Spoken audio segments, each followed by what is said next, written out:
नमस्कार, news letter के साथ हाजिर हूँ मैं राकेश रंजन। आज बात करेंगे बिहार की, बिहार के मुख्यमंत्री नीतीश कुमार की और उनकी पार्टी जेडीयू की दूसरी पंक्ति के संकट की। 2 दशक से बिहार की सत्ता की गद्दी पर नीतीश कुमार विराजमान हैं, लेकिन सवाल यह है कि इतने लंबे राज के बाद भी उनकी party JDU Janata Dal United में कोई सेकेंड लाइन का चेहरा क्यों नहीं उभर सका। क्या नीतीश कुमार के इर्द गिर्द खड़े नेता महज साये हैं या वाकई जनता के बीच कद्दावर पहचान रखते हैं। तो आज इसी सवाल पर पड़ताल करते हैं। 20 साल की सत्ता, लेकिन नतीजा यह कि नीतीश कुमार आज भी अपनी ही परछाई के सहारे खड़े हैं। कहावत है, राजा बूढ़ा हो जाए तो राजकुमार तैयार मिलना चाहिए। लेकिन जेडीयू की हालत यह है कि राजा बूढ़ा होता जा रहा है और राजकुमारों की भीड़ में कोई उत्तराधिकारी दिखता ही नहीं। नीतीश कुमार ने कई चेहरों को आगे बढ़ाने की कोशिश की, लेकिन सब निकले खोटे सिक्के। आज भी वही सिक्के राजनीति की दुकान में अपनी स्वतंत्र पहचान की तलाश में घूम रहे हैं।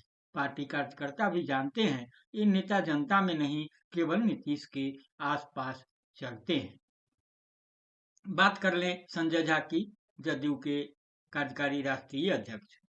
तो राष्ट्रीय कार्यकारी अध्यक्ष संजय झा भाजपा से आए, नीतीश से व्यक्तिगत रिश्तों की वजह से राज्यसभा और पार्टी पद पाया, लेकिन जेडीयू के मूल वोटरों, पिछड़े, अति पिछड़े, दलित, महादलित, पसमानदा में इनकी कोई पैठ नहीं है।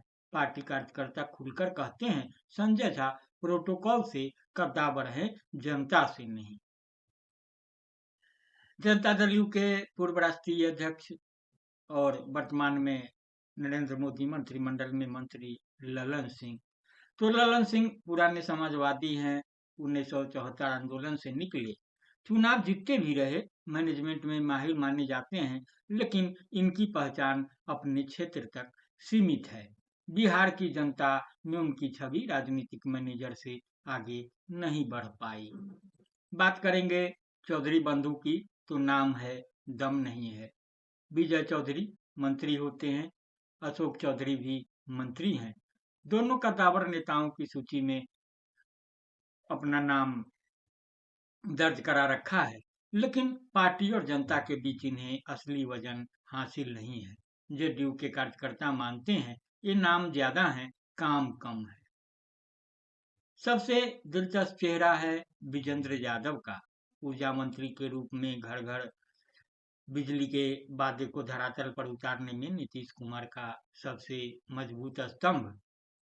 गठबंधन बदला, सरकार बदली, लेकिन विजेंद्र यादव का भरोसा और पद नहीं बदला, उन पर कोई उंगली नहीं उठी। पार्टी में वे नीतीश के सबसे स्थिर और भरोसेमंद साथी माने जाते हैं। और अब आते हैं सबसे ताजा किरदार मनीष वर्मा पर। उड़ीसा कैडर के अधिकारी विजन डॉक्यूमेंट बनाकर रोशन बिहार योजना को आकार देने वाले, ब्यूरोक्रेसी से राजनीति में आए तो सीधे जनता के बीच पहुंचे। बाकी ब्यूरोक्रेट की तरह केवल टिकट पाने की चाह नहीं, बल्कि नीतीश के काम को जनता तक पहुंचाने का मिशन। उनकी यात्राएं शुरू हुई तो कार्यकर्ताओं में उम्मीद जगी, शायद यही नीतीश का असली उत्तराधिकारी है। लेकिन तभी जेडीयू के राहु केतु जाग उठे। एक आदेश आया, मनीष वर्मा की यात्राओं पर रोक। अब सवाल यह है, मनीष वर्मा से पार्टी में किसे खतरा था। तो 20 साल की सत्ता, विकास की तमाम योजनाएं, लेकिन नीतीश कुमार के बाद कौन, यह सवाल अब भी अनुत्तरित है। नीतीश कुमार ने बिजली, सड़क, सामाजिक सुधारों से बिहार को बदलने की कोशिश की, लेकिन उनकी पार्टी अभी तक दूसरी कतार का चेहरा तलाश रही है। आज का बड़ा सवाल यही है, क्या जेडीयू नीतीश कुमार की पार्टी रह जाएगी या बिहार की जनता की भी। आपको बता दें कि इनमें मैंने जो इनपुट लिया है वो बिहार के वरिष्ठ पत्रकार, लेखक अनंत का है। तो आप संजीदगी से सुनेंगे, गुनेंगे, प्रतिक्रिया भी जरूर देंगे, लाइक करेंगे, शेयर करेंगे। अगर आपने अब तक newsletter with Rakesh Ranjan को सब्सक्राइब नहीं किया है तो सब्सक्राइब भी करेंगे। नमस्कार।